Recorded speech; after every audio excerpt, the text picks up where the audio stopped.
Our guest is Dr. ACharvat4, and the topic is capital punishment in Tennessee after the conviction. And of course, Dr. ACharvat4, I think you've given us some excellent information dealing with the theories of capital punishment in Tennessee after the conviction. Let's give you an opportunity to continue that line of thought, or to perhaps introduce more, some additional topics in it that our audience might be interested in. I guess a big question that I have, that I believe at this point is not known, and to my knowledge not been studied, is the impact of capital punishment on children and families. Not just the children and the families of the inmates, or the children and the families of the victims of the crime. I think a lot of children are impacted in a manner at this point that we're simply not taking a look at.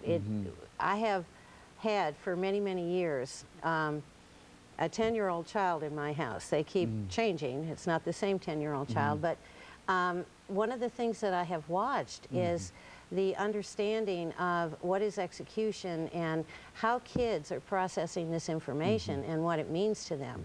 I think my kids had exposure simply through my work that they might not have had otherwise, but I have great concern, and primarily going back to the execution of Coe and how this was impacted, or how this was experienced by my children and by the other children that I saw. One incident happened at my daughter's elementary school that I just can't take from my mind. Apparently, a man was reading the steps of lethal injection out of the newspaper to his wife, and their little boy went to school and explained to all the kids on the playground the various steps toward lethal injection.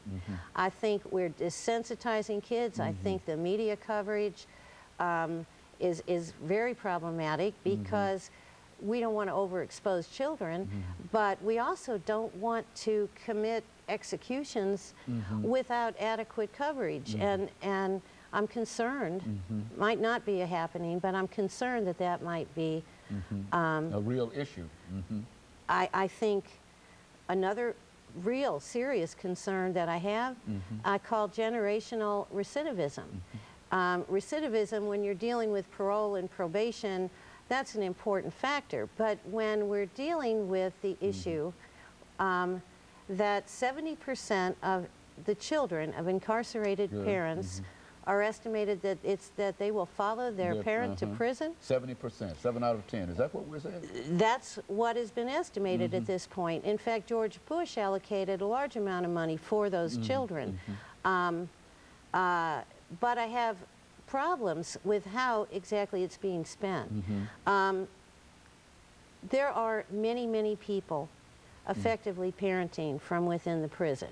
Then I think that is a much stronger deterrent than role models outside of the family.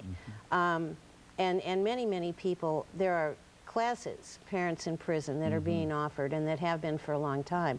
But again, I mean, this generational recidivism is another issue, and I think these are unintended costs of the death penalty.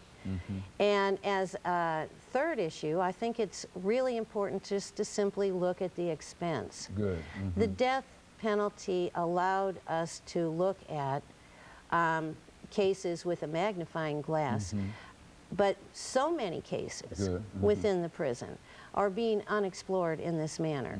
And I think that's one of the largest concerns, is the more money that the death penalty takes from our system, the less money is given to people who might be rehabilitatable and to families that might be reunited. I think